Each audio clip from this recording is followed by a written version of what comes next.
आदरणीय साथियों, एक चिंतनशील वैज्ञानिक, अध्ययनशील राष्ट्रपति और सहज सरल व्यक्तित्व के धनी भारत रत्न डॉक्टर एपीजे अब्दुल कलाम जी से लगभग 1 घंटे की अमूल्य भेंट को मैं अपने शिक्षकी जीवन का एक निराला क्षण मानता हूँ। अपने विद्यालय के छात्रों और शिक्षकों के साथ मुझे उनसे प्रत्यक्ष भेंट कर उनसे चर्चा करने का सौभाग्य मिला है।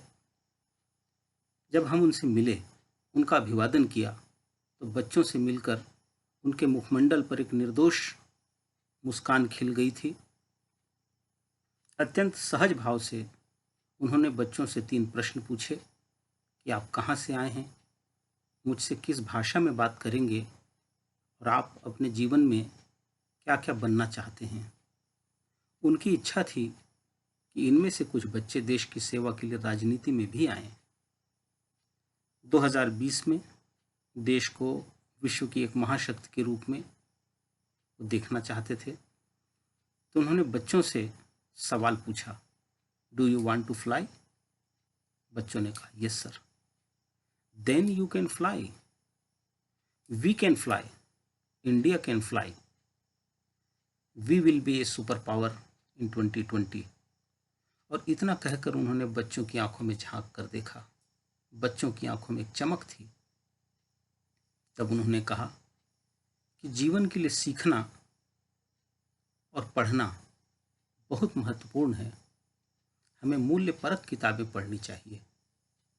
Learning gives you creativity, creativity leads to thinking, thinking provides knowledge and knowledge makes you great.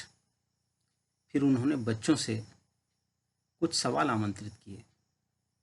हमारी टीम की सबसे छोटी सदस्या तूर्वा ने उनसे पूछा कि देश के सुदूर एक गांव से सर्वोच्च पद तक आप कैसे पहुंचे। तो उन्होंने बहुत स्नेह के साथ अपनी पूरी जीवन गाथा हमें सुनाई और अंत में कहा कि आप माता, पिता और गुरु की आज्ञा का सदैव पालन करना। हमने अपनी शाला की प्रथम वार्षिक पत्रिका सिंदूरी के मुख पृष्ठ पर उनसे गोल्डन ऑटोग्राफ लिया और उनसे छत्तीसगढ़ पधारने की प्रार्थना की। उन्हें बस्तर से बहुत लगाव था।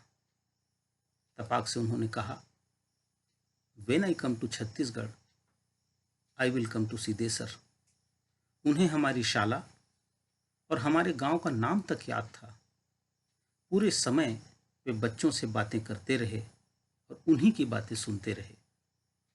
अग्नि की उड़ान के महानायक और एक महान शिक्षाविद का सानिध्य हमारे जीवन की एक अनमोल धरोहर है। उनसे मिलकर हम धन्य हुए। जय हिंद।